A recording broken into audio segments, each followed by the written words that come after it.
복된 소식 아름다운 소리 AM 1590kHz 시카고 기독교 방송입니다.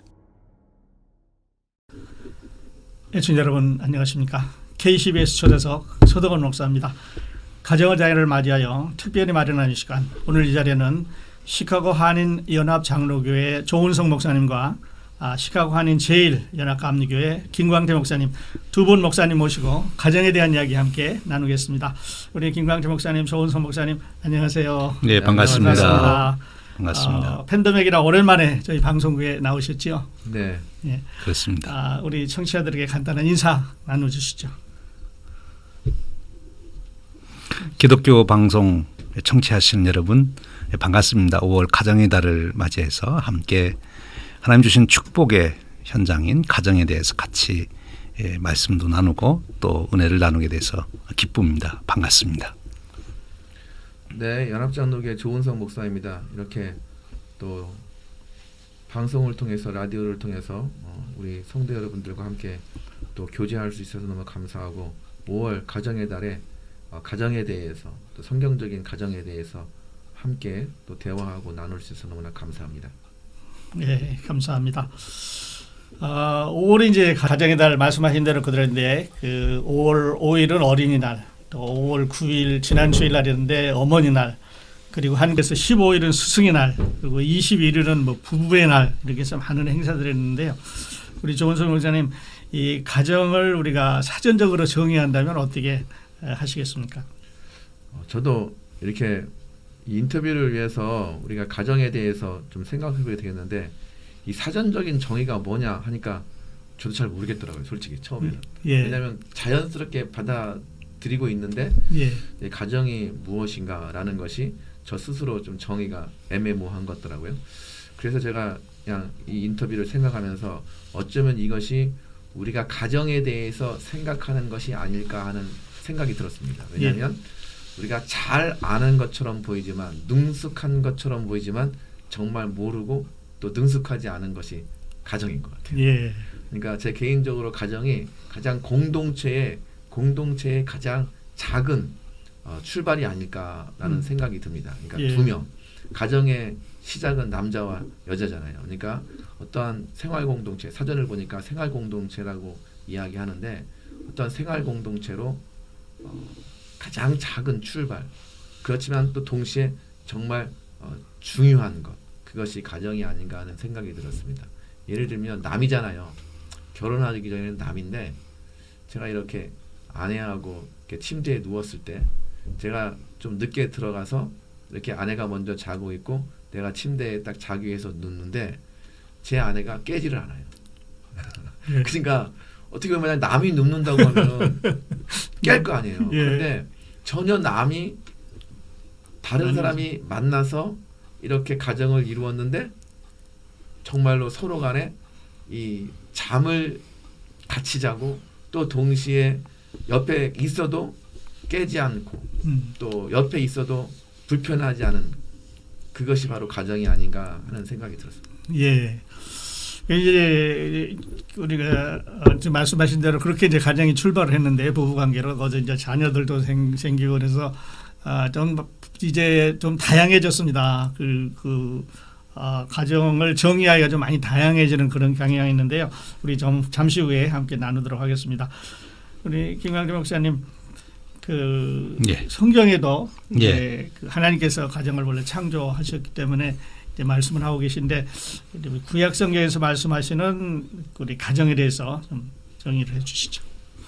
우리가 가정하면 모든 것이 그렇습니다만, 제일 처음 생겼을 때 근원으로 돌아가 보면 가정이 뭐였나 알 수 있는 거죠. 모든 것이 그렇듯이 가정도 역시 처음 가정이라고 하는 것이 등장했을 때 어떻게 등장했나, 또 왜 그것이 등장했나, 이렇게 접근해 보면 우리가 이해할 수 있는데, 우리가 성경에 의하면 하나님께서 이제 남자와 여자를 지으시고 그리고 둘이 한 몸이 돼서 가정을 이루도록 그렇게 하셨잖아요. 가정은 하나님의 최고의 축복의 장소이죠. 또 우리 인간의 최고의 행복이 있는 것이고, 그런 하나님이 주시는 최고의 축복, 최고의 행복, 좀 더 구체적으로 우리가 성경을 보면 거기 이제 생육하고 번성하라 그런 말이 있고요. 또 돕는 배필을 주었다 하는 그 생육하고 번성을 하는 말과 돕는 배필을 주었다고 하는 것이 이 가정해 주신 하나님의 최고의 축복과 행복이 거기에 있다 이렇게 이제 보는 거죠. 그 생육하고 번성하는 것은 생명 창조의 하나님의 역사이지 않습니까? 그런데 하나님의 생명 창조에 우리가 동참할 수 있는 길은 가정이라는 거죠. 남자와 여자가 가정을 이루어야 하나님의 생명 창조에 동참하는 얼마나 큰 축복입니까? 그리고 큰 역사입니까? 그런 것이고 또 하나님이 아담을 지으시고 모든 것 다 관리하라 이제 문화명령을 이렇게 주셨는데 사명이지요. 그것을 감당하는데 남자 혼자 할 수 없으니까 돕는 배필을 주어서 그 사명을 감당한다. 그러니까 인간의 삶의 최고의 가치를 실현할 수 있는 소스를 가지고 있는 데가 가정이란 말이에요. 그러니까 그렇게 되지 않고는 남자와 여자가 만나지 않고는 자녀 생산이라고 하는 생명 창조에 하나님 사역에도 동참할 수 없고 하나님이 우주 만물을 창조해 놓으시고 그것을 관리해야 되는데 그것을 관리해야 되는 그런 사명도 혼자서는 할 수가 없고 그런데 가정을 통해서 그것을 이룰 수 있는 온전한 인간으로 되는 그런 축복이 있다. 이렇게 볼 수 있습니다. 거기서 가정이 근본적인 의미를 보게 되는 거죠. 예. 그러니까 그 하나님께서 창조해 주신 최고의 축복. 그렇죠. 예, 이 이제 가정이다 이렇게 말씀을 해 주셨는데요. 우리 조원수 목사님께서는 그 이제 말씀하신 대로 이제 가정을 구약 성경에 가정을 정의해 주셨는데 하나님께서 이스라엘 백성과 당신의 그 하나님과의 관계를 이제 가정에 비유해서 말씀을 하셨는데요. 목사님 이거에 대해서 좀 자세히 정의를 해주죠. 설명을 해주시죠. 그러니까 이제 구약 성경은 기본적으로 신앙 공동체잖아요. 이스라엘 자체가 신약하고 좀 틀린 점은 그 출발점이 다 하나님을 믿는 이제 신앙 공동체고 또 하나님을 믿지 않는 사람은 너무나 냉정하게 그 공동체에 국가에 들어갈 수 없는 그런 기본적인 거 있어요. 그러면서 하나님께서 이제 그 이야기를 하시는데 하나님과 우리 사이에 이 잘못된 관계, 그러니까 하나님과 우리 사이에 어떤 죄악이 이루어지는 것을 무엇이라고 표현하냐면 간음이라고 표현해요. 예. 원래 이 간음이라는 표현은 남자와 여자, 특별히 남편과 아내 사이에서 이루어지는 표현이잖아요. 근데 이제 구약 성경에서 그 우상을 예배했을 때, 우상을 섬겼을 때 하나님께서는 나를 버린 것이다 라는 표현도 하시고 또 동시에 이제 간음했다라고 이제 표현하시거든요. 예. 그래서 하나님과 이스라엘의 사이는 어떻게 보면 정말 거룩한 관계가 되어야 하는 것이고 이 거룩한 관계를 표현하는 것이 바로 이 부부 사이를 통해서 하나님께서도 우리가 알 수 있도록 알기 쉽게 말씀하시잖아요. 예. 그러니까 구약에서 말씀하시는 가장 기본적인 그 가정, 특별히 부부의 관계는 거룩한 관계가 되어야 된다고 저는 생각을 합니다. 그러니까 하나님께서 성경에서 그렇게 말씀하시는 것이 아닌가. 그래서 이제 호세아를 통해서라든지 이렇게 비유할 때 하나님께서 이 간음하는 여인을 아내로 맞이하게 하시고 또 그것을 통해서 하나님의 사랑도 보여주시면 동시에 우리의 깨어진 관계가 어떠한 것인가 이 부관계를 통해서 이제 가르쳐 주시는 거잖아요. 그래서 이제 기본적으로 구약 성경에서 나타난 그 남자와 여자, 특별히 남편과 아내의 관계는 하나님과 우리와의 사이만큼 거룩한 관계가 되어야 된다. 그것이 구약 성경의 가정의 가장 기본적인 파운데이션이 아닐까 하는 생각이 듭니다. 예, 예, 감사합니다. 우리 김광진 목사님께서는 5월 가정의 날을 가정의 달을 맞이해서 시리즈를 이렇게 설교를 하시는 것 제가 들었습니다. 예, 아주 그랬어요. 깊게 이렇게 말씀을 하셨는데요. 자, 그렇다면 그 신약 성경에서 말씀하시는 남편과 아내의 관계 이제 여러 부분에서 자세히 사도 바울이 우리에게 말씀하고 있는데 그걸 한 번 더 정의를 해주시죠. 그러니까 남편과 아내의 관계는 이제 창세기로 돌아가면 이제 돕는 배필이라고 하는 표현으로 됩니다만 남편과 관계의 축복을 표현하는 말 중에 그 헵시바, 뭐 뷸라 이런 말이 이제 호사에서 나오지요. 그 기쁨이 되었다 서로가 이제 그런 관계인데 신약에 와서는 남편과 아내의 관계를 사도 바울이 그 그리스도와 교회의 관계 비유로 설명을 합니다. 그러니까 남편과 아내의 관계는 우리 조 목사님께서 지금 같은 의미를 언급하신 건데요. 그리스도와 교회의 관계와 같은 그런 사이라 하는 거죠. 그 얘기는 무엇인가 하면 그리스도가 교회를 절대 버릴 수 없죠. 흠이 있다 하더라도. 그리고 오히려 교회를 구속하신 분이시고 교회의 머리가 되시고 그처럼 남편과 아내의 관계가 원칙적으로 말한다면 운명 공동체고 서로가 절대 버릴 수 없는 그야말로 하나 된 나와 너가 객체로 구별된 것이 아니라 우리라고 하는 하나가 된 그런 관계 그것이 이제 부부의 관계다. 그러니까 모든 삶과 모든 것을 같이 나눌 수 있는 운명을 같이 하는 관계 그것이 이제 부부의 관계다 하는 거죠. 운명까지 이제 같이 할 수 있는 관계가 부부의 관계다. 좋은 말씀 해주셨는데요.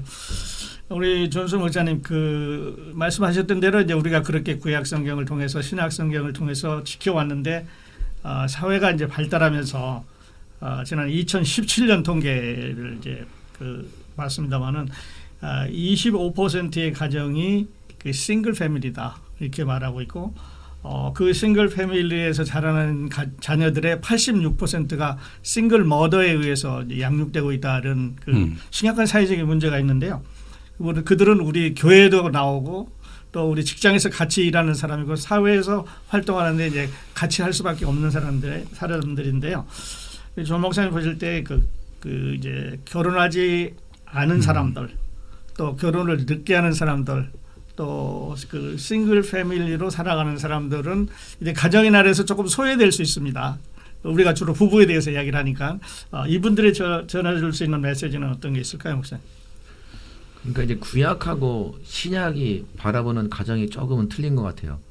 저도 이제 이 대화를 위해서 이제 성경을 읽다 보면 우리가 기본적으로 이스라엘 구약 공동체는 예수를 그러니까 하나님을 믿는 공동체고 그 다음에 신약 공동체는 복음이 전해지면서 그 각 가정에 이미 이루어진 가정에 이제 복음이 들어갔어요.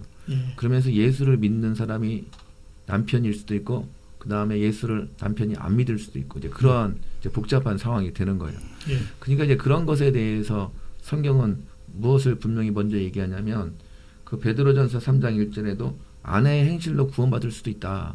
그러니까 좀 핍박받아도 이것 좀 조심스러운 말이지만 그 하나님께서 주신 그 말씀을 믿고 순종하면서 이제 순종하라는 그러한 의미도 있고 또 동시에 그 고린도전서 7장에 보면 믿지 아니하는 남편이나 또 믿지 아니하는 아내가 있다고 해도 그거를 함부로 버리지 말라라는 분명히 말씀도 있어요. 그러니까 이것이 이제 구약 성경하고 또 신약 성경을 비교해 보면 분명히 차이가 나는 것이고 또 동시에 이제 그 결혼에 대한 이야기를 할 때 이제 생육하고 번성하는 거 우리 김 목사님 말씀한 대로 이제 그것이 중요한데 어느 순간 지나면 사람들이 생육하고 이제 번성하는 그런 근본적인 목적보다는 쾌락을 추구하게 돼 있는 것 같아요. 그리고 지금 이 사회가 결혼하지 않아도 여러 가지 방법으로 이렇게 어떤 그런 욕구를 해소할 수 있는 그러니까 단순히 성적이 아니더라도 여러 가지 취미들이 있으니까 이제 그런 걸로 인해서 사람들이 이제 자꾸 결혼하지 않아도 된다는 이제 그런 생각을 하게 되는 것 같아요. 이제 그것 때문에 동시에 그런 근본적인 목적을 잃어버리니까 결혼의 정의가 막 바뀌려고 그러고 사람들이 이제 죄에 대한 정의를 이제 바꾸려고 하는 거죠. 그래서 우리가 이제 근본적으로 다시 돌아가면 어떤 우리가 고린도전서 7장 2절에 보면은 음행을 피하기 위해서 피하기 위해서 결혼하라는 말씀도 있고 동시에 결혼한 그 남편과 아내는 서로에게 의무를 다하라는 표현도 있어요. 그것이 여러 가지 의미겠죠. 그러면서 분방하지 말고 같이 이제 잠을 자라는 그런 말씀이 있어요. 근데 이제 우리가 싱글로 살아가는 그 이유 중에 하나가 뭐냐면 불편한 것도 있거든요. 그렇잖아요. 결혼하지 않아도. 그다음 오히려 상대방을 바라볼 때 나 혼자 살면은 편할 텐데 누가 같이 있으면 내가 저 사람까지 책임져야 되나? 그런 생각이 드니까 결혼하고 싶지 않은 거죠. 그러니까 제 이제 그냥 개인적인 생각은 이제 싱글이냐 아니냐 그다음에 이혼하고 한 거는 좀 다른 이슈인 것 같고 일단 기본적으로 우리가 이제 결혼을 하고 싶어도 또 못하는 사람도 있을 수 있으니까 제 개인적으로도 이제 교회에서 이런 싱글들에게 좀 결혼을 하지 않는 분들에게 이렇게 접근할 때 좀 조심스러운 것 같고 어제도 장례 예배를 치렀는데 그 권사님이 마지막 순간까지 걱정하고 저한테 기도 부탁한 게 누구였냐면은 딸이었어요. 딸의 결혼을 위해서. 그러니까 뭐 제가 봤을 때는 그 딸도 분명히 결혼하고 싶은 마음도 있는데 여러 가지 상황적으로 또 요즘 이민 사회가 친구 만나기가 힘들잖아요. 데이트하기도 힘들고. 그러니까 이제 그러한 상황들이 참 그러니까 이거에 대해서 뭐 싱글들에 대해서 결혼 늦게 하는 사람들에 대해서 좀 이야기하기가 좀 조심스러운 것 같아요, 솔직히. 그래서 이제 우리 교회가 좀 해야 될 일들 중에 하나가 뭐 교회 협의라든지 아니면 방송국이라든지 우리 목사님들이 좀 관계가 잘 되면 뭐 2세 교회를 통해서 서로 이렇게 매치메이킹 한다는 좀 표현은 그렇지만 서로 믿음의 배우자를 만나게 해줄 수 있는 이제 그러한 기회를 제공하는 것도 물론 우리 2세들이 또 그 부분에 대해서 어색해할 수도 있지만 자연스러운 그런 만남이 좀 필요하지 않을까라는 생각이 듭니다. 예, 자연스러운 만남의 장을 우리 교회가 만들어주는 것도 우리 해야 되는 일 중에 하나인가 이제 이런 제안을 주셨는데요. KCBS 특별초대석 이 시간에는 지난 시간에 이어서 시카고 한인 연합장로교회 조은성 목사님과 시카고 한인 제1연합감리교회 김광태 목사님 두 분 모시고 계속해서 이야기를 나누겠습니다. 우리 김광태 목사님 그 전편에서 우리 조은성 목사님께서 이제 싱글 패밀리에 대해서 언급을 해주셨는데요. 예. 이혼한 분들과 예. 또 그들의 가정 예. 어쩌면 우리가 이제 교회라든지 이런 공동체에서 케어하기에 조금 소외된 부분이 있습니다. 예. 목사님은 그런 분들에 대해 어떤 축복의 메시지를 주시겠습니까? 우리가 이제 그 가정을 케어할 때, 목회할 때 두 가지 접근 방법이 꼭 필요하다고 저는 생각합니다. 하나는 하나님께서 세우신 가정이 뭐냐 하는 그 성경에서 말씀하시는 가정의 설계도를 정확하게 알아야 되고요. 예. 그것이 모델이고 이상입니다. 예.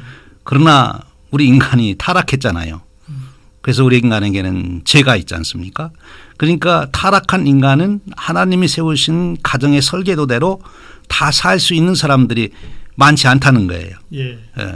가정 생활에서 지켜야 될 부부의 도라든지 또 부모와 자녀의 도를 하나님 말씀하신 대로 못 지키니까 결국 가정에 이제 문제가 생기는 거죠. 그 대표적인 것이 이제 이혼 아니겠습니까? 예.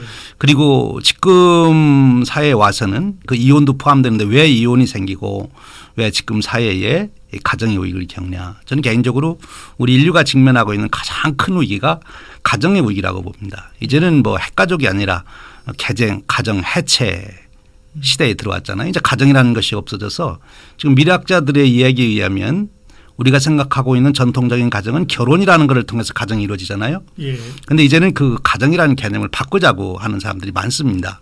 그러니까 결혼을 하지 않고 그냥 동거하는 것을 가정으로 여겨달라. 그러면서 어느 미래학자는 2030년이 가면 90%가 결혼보다는 동거 형식으로 살아가고 있을 것이다. 네, 거기에는 이제 남자와 여자가 살 수도 있고 남자끼리 살 수도 있고 뭐 여자끼리 살 수도 있고 뭐 다양한 자기들의 그 관심에 의해서 그냥 두 사람, 세 사람, 네 사람이 같이 모여서 사는 겁니다. 예. 그거를 가족으로 인정해 달라고 하는 것이 지금 세상의 하나의 흐름이라고 볼 수 있죠. 예. 사상적으로 보면 그것이 이제 포스트 모더니즘의 한 현상이기도 한데요. 그 미이즘이라고 요즘 우리가 표현하는 아주 극단적인 자기 중심적 그리고 자기 편안주의, 자기 향락주의 거기에 이제 맞으면 그것이 맞으면 같이 사는 거예요. 예. 그리고 안 맞으면 언제든지 뭐 헤어지는 것이고요. 네. 그런 현상 속에서 그 현실이니까 그럼 교회는 그분들을 케어해야 되거든요. 그분들을 정죄만 하지 말고 그럼 그 이혼한 가정이나 결혼하지 못하고 살아가는 가정이나 또 결혼 안 하는 가정이나 그래서 비혼을 주장하고 또 딩크족이라고 또 그러잖아요. 결혼했는데 자녀들을 이제 안 낳겠다고 경제적으로 어려우니까 이제 그런 가정들을 우리가 어떻게 돌볼 것이냐 하는 것이 교회의 과제라고 봅니다. 그래서 교회에서 그런 가정들에 맞는 다양한 가르침 또는 프로그램 이런 것들을 통해서 그들이 다 하나님이 원래 세워놓으신 가정에서 받을 수 있는 그런 축복을 비록 결손이 된 가정에서라도 그것을 누릴 수 있도록 어떻게 교회가 그를 지도해 갈 수 있을까. 그 뭐 성령님 역사하시면 저는 가능하다고 보는데요. 그래서 그런 노력이 우리 교회가 이제 필요하다. 정죄만 할 것이 아니라 원칙은 우리가 성경에 있지만 그러나 현실을 인정하고 현재에 있는 성도들을 우리가 어떻게 케어해서 하나님 세우신 가정의 축복을 그들이 현 삶에서 비록 부족한 결손이 된 가정이지만 누릴 수 있게 하는가. 그것이 이제 교회의 사명이라고 보지요. 예. 그러니까 한 번은 이제 결혼을 실패했다든지 어떤 연유로 해서 싱글 그렇죠. 패밀리가 됐지만 예. 우리 교회가 문호를 넓혀서 그들에게도 예. 그리스도의 복음을 전하고 예. 또 가정으로 정상적으로 살아갈 수 있도록 인도하는 그렇죠. 게 이제 교회의 책임이다. 이런 말씀을 이제 해주셨는데요. 예, 외적으로는 회복이 안 된다 할지라도 그 내적인 면에서는 네. 충분히 그 가정에 하나님이 예비하셨던 축복을 누릴 수 있도록 예. 그렇게 인도하자는 예. 거죠. 우리 조은수 목사님 세 아들의 아버지로 아주 큰 축복을 누리고 계시는데요. 네. 우리 아버지로서 우리 그 가정의 날에 그 자녀들에게 주실 수 있는 그 은혜의 축복의 말씀 전해주시죠. 그러니까 이제 아버지로서 이제 자녀들을 향해서 이야기할 때 딱 생각을 해보니까 제일 먼저 생각나는 것은 우리 자녀들을 위한 메시지보다는 내가 아들로서 잘 살지 못한 그런 아쉬움이 딱 제일 먼저 떠오르더라고요. 예. 어쩌면 지금 우리 아이들에게 제가 무엇을 얘기해도 그 아이들이 저를 잘 이해하지 못해요. 그래도 감사한 것은 이제 주어진 그 상황에 대해서 잘 이렇게 받아들이고 불평하고 분란하지 않지만 이제 가끔 가다가 이제 학교를 다니고 있으니까 자기들도 어떤 무엇인가를 하고 싶을 때 이제 저한테 이제 물어보는 것이 돈 없어서 못하냐 뭐 그런 걸 물어보고 그래요. 그렇지. 그러면은 그게 참 미안하기도 하고 또 그렇다고 해서 아이들이 그렇게 이야기하는 모든 것을 다 하게 해줄 수는 없잖아요. 예. 왜냐하면 순간적으로 우리 아이들이 원하는 것들이 지금 잠깐 원하는 것이지 그게 정말 필요한 건 아니잖아요. 예. 그러니까 이제 그런 것을 이제 설명해 주는데 그 순간 그 아이들에게는 그게 절대적으로 필요한 거거든요. 그러니까 이제 뭐 그런 얘기를 할 때 얼마 전에도 좀 그런 얘기를 했었는데 참 마음이 아프더라고요. 그러면서 이제 애들도 컸기 때문에 저한테 뭐 반항하거나 크게 소리를 내거나 뭐 그런 건 없지만 자기들끼리 둘이서 이렇게 고개를 설레설레 흔들면서 아빠 말은 틀리다. 아빠 말은 진리가 아니다. 그러면서 자기들끼리 뭐로 싹싹싹 얘기하더라고요. 예. 그러면서 그냥 그런 모습을 보면서 이게 그 우리 아버지도 그랬겠구나. 아버지도 나를 바라볼 때 그런 생각을 했었겠구나 생각이 들고 이제 그러면서 저는 이제 제가 우리 교회에서 무엇을 하는 것보다 의외로 이제 우리 집사님들하고 이렇게 상담 이렇게 전화하는 과정 가운데 우리 유스 그룹 학생들이 그 정신 건강에 상당한 그 위험이 있다는 것을 우연히 알게 됐어요. 예. 그 우울증, 뭐 자살 충동, 또 그리고 부모들 스스로가 그런 상황이 있을 때 어떻게 해야 될지를 모르는 거예요. 예. 근데 그러한 어떤 위험한 이머전시 상황은 우리가 교회에서 물론 크리스천 카운슬링을 할 수도 있겠지만 솔직히 우리 교회가 그것을 감당할 수 있는 수준은 안 되는 것 같아요. 그래서 이제 우리 5월 가정의 달도 대구에서 저희 교회에서는 우리 학부모하고 그 다음에 학생들을 같은 시간에 다른 장소에서 정신 건강과 관련해서 우리가 세미나를 하기로 했어요. 그래서 이제 2주간 하는데 무엇에 대해서 얘기냐면 부모들에게는 한국말로 임상심리학 전공자가 와서 아이들이 어떤 사춘기, 그 다음에 전화기, 그 다음에 게임 중독, 그 다음에 마리화나 중독이라는 것이 있을 때 전문가가 어떻게 할 수 있는가를 도움을 주고, 그 다음에 우리가 그런 상담을 할 수가 없으니까 이제 그런 것을 통해서 우리 상담가하고 우리 부모들이 연결돼서 혹시 필요하면 상담을 받게 하고, 그 다음에 우리 아이들에게도 같은 시간에 우리 2세 임상심리학 정신과 관련된 분들이 오셔서 이제 우리 아이들에게 세미나를 하면서 자연스럽게 좀 스몰 그룹도 얘기하고 이제 그러면서 아이들이 가지고 있는 그 고민을 좀 이렇게 좀 상담을 시작할 수 있는 이제 그런 거를 하려고 해요. 그래서 제 개인적으로는 이런 과정을 통해서 이 방송을 통해서 아버지에 대해서 아버지로서 자녀들에게 주는 메시지도 있지만 그냥 제 개인적으로는 참 아쉬운 것 같고 내가 아들로서 잘하고 싶은데 분명히 아버지한테 잘 못했던 그 사춘기의 그 질풍노도야 그래서 그런 거를 우리 자녀들도 이제 잘 겪고 있으니까 제 개인적으로 또 아버지로서 또 목사로서 이제 그것을 좀 이렇게 잘 바운더리를 만들어주면서 보호하고 싶은 것이 그냥 저의 마음입니다. 네, 네, 좋은 말씀해 주셨는데요. 저희가 이제 가정의 날 그 시리즈를 두 번으로 나눠서 합니다. 오늘은 이제 그 근본적인 거를 말하고 다음번에는 조금 더 실질적인 것을 나누게 되는데 그 중에는 내가 소년으로 자랐을 때 나를 보면서 자녀들에게 주고 싶은 이야기를 해달라 이런 항목이 들어있는데요. 오늘 목사님께서 좋은 언급을 해주셨습니다. 우리 김광철 목사님 이제 우리가 가정에 대해서 또 결혼에 대해서 아주 얼티메트 최상의 최고의 그 소망이나 바라는 게 있다면 하늘나라 결혼잔치에 우리 주님을 만나는 거 아니겠어요? 예. 예.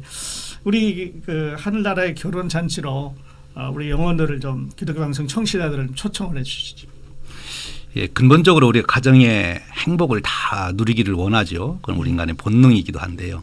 근데 그 행복을 누리고 축복을 누리려면 가정을 창조하신 분과의 만남, 그분을 나의 아버지로 고백하고 나의 신부로 고백할 수 있는, 나의 신랑으로 고백할 수 있는 이제 그런 믿음의 전환이 이루어져야, 즉 하나님의 사랑을 알아야 인간의 타락성이 극복이 되고, 그리고 결국은 성령님의 인도하신 가운데 부모와 자녀, 부부 간에도 온전한 가정의 축복을 이룰 수 있다고 저는 믿습니다. 예. 그래서 먼저 여러분들이 행복한 가정을 이루시려면 부부 간의 문제나 부모와 자녀 간의 문제를 해결하려고 하기 전에 먼저 하나님과의 관계, 예수님과의 관계에서 우리가 깊은 사랑을 경험하게 되면 그 사랑이 흘러넘쳐서 그것이 내 아내에게, 내 자녀들에게, 부모님에게 갈 수가 있다고 봅니다. 아멘. 물론 그 과정에는 여러 목회적인 지도가 필요합니다만 예. 원론적으로 말하면 그런 말씀을 드리고 싶고, 그래서 이 가정의 달을 맞이해서 우리가 인간적인 노력도 해야 되겠지만 그러나 본질적으로 하나님께 돌아오는, 그 아들이 아버지에게 돌아오고 또 아내가 남편에게 돌아오는 그 축복이 영적으로 일어나면 참 좋겠습니다. 예. 그러니까 현실적인 것보다 우리가 근본적으로 예. 하나님의 그 복음으로 인한 거듭남, 예. 또 하나님의 자녀가 된 축복을 누릴 때 우리가 받는 그 사랑을 흘러넘쳐서 우리 모든 가정에 쉐어할 수 있다는 말씀으로 그렇죠. 해주시는데요. 예. 네, 감사합니다.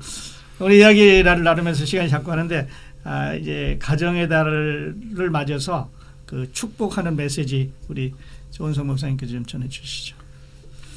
어느 모임이든지 어떠한 단체든지 어떠한 공동체이든지 누군가의 희생이 있을 때 그 희생을 중심으로, 그 희생을 바탕으로 행복하고 평안해지는 것 같아요. 가정도 분명하게 뭐 아버지일 수도 있고 어머니일 수도 있지만 분명한 것은 그 어머니의 어떤 희생과 헌신을 통해서 그 가정이 아름다워지고 가정이 아름다운 열매를 맺는 것은 분명한 사실인 것 같습니다. 예. 그래서 잠언 31장에도 보면 현숙한 여인을 누가 찾아왔겠느냐라는 그 말씀이 있어요. 그러니까 잠언의 제일 마지막이 현숙한 여인에 관한 것입니다. 이 가정의 달에 어떻게 보면 또 어머니들, 여자만 일방적으로 희생하라 또 그런 말처럼 들릴 수 있겠지만 저는 좀 관점을 틀리게 해서 하나님께서 여러분의 희생과 헌신을 잘 기억하고 계시고 여러분을 통해서 여러분의 자녀들이, 여러분의 가정이 하나님이 기뻐하시는 아름다운 열매를 맺는 것이니까 실망하지 말고 낙담하지 말고 열심히 기도하면서 여호와를 경외하는 마음으로 가정을 잘 섬길 수 있기를 바랍니다. 예, 감사합니다. 우리 김광식 목사님도 축복 하나 해주시죠. 예, 가정의 이제 우리 행복 또 축복을 우리가 생각할 때 앞에서 말씀 나눈 대로 가족들이 서로가 우리는 운명 공동체다, 우리는 사명 공동체다. 그 의식이 먼저 기본이 되어야 이제 문제 해결의 실마리가 이제 풀리는 거죠. 그리고 하나님이 우리를 운명 공동체로 맺어 주실 때는 여기 하나님의 놀라운 섭리가 있고 축복이 있다. 예. 우리가 그것을 찾을 때까지 우리가 집요하게 노력하자. 하나님이 우리를 그냥 이렇게 보내주신 게 아니다. 그 탈무드에 그런 얘기가 있잖아요. 하나님이 모든 아이들을 돌볼 수 없어서 어머니를 이 땅에 두셨다. 똑같다고 봐요. 남편으로, 아내로, 자녀로, 부모로 우리가 맺어지게 된 것은 하나님의 섭리인데 그 하나님의 섭리 속에는 하나님의 놀라운 축복이 담겨 있으니 우리가 기도하면서 그 어떤 문제가 있더라도 반드시 그 너머에는 축복이 있다는 것을 소망으로 보고 노력하면 문제가 해결될 뿐만 아니라 가정 회복이 이루어질 수 있다고 믿습니다. 예, 감사합니다. KCBS 특별서대석 오늘은 시카고 한인 연합장로교회 조은성 목사님과 시카고 한인 제1연합감리교회 김광태 목사님 두 분 모시고 가정에 대한 이야기 나눴습니다. 우리 김광태 목사님, 조은성 목사님 바쁘신데 이렇게 패널에 나오셔서 감사드립니다. 네, 감사합니다. 예, 감사합니다. 감사합니다. 애청자 여러분, 저는 다음 시간에 다시 뵙겠습니다. 안녕히 계십시오.